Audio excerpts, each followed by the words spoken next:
भगवंताला नैवेद्य दाखवण्याच्या वेळ कोणकोणत्या आज आपण जाणून घेऊया. अहिल्यानगर काळामाता तुळजाभवानी देवस्थान पोखर्डीवरनं भगवंताला नैवेद्य दाखवण्याचे वेळ कोणकोणत्या मुख्य मानले गेलेले आहेत आज आपण जाणून घेणार आहोत.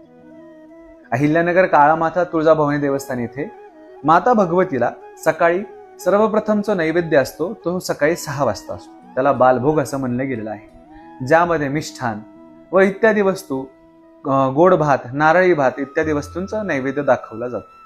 सकाळी 6 ते 8च्या दरम्यान पहिला भोग असतो. त्यानंतर मध्यान्ह काळ म्हणजे दुपारी 12 वाजता 12 ते 1च्या दरम्यान दुसरा नैवेद्य असतो आणि संध्याकाळी 5 ते 6 या वेळेस एक नैवेद्य असतो आणि शयन आरतीच्या वेळेस म्हणजे संध्याकाळी 9 ते 10 या कालावधीमध्ये भगवतीला जे असते ते शयन आरतीच्या आधी नैवेद्य दिला जातो.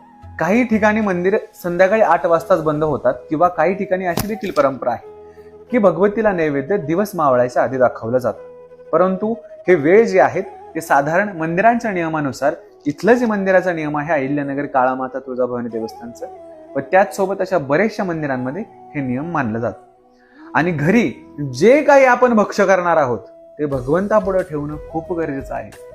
अन्नपूर्णा माताला प्रसन्न करणं व त्याचसोबत आपल्या आराध्य इष्ट दैवताला दररोज नैवेद्य दाखवणं खूप गरजेचं आहे. ओम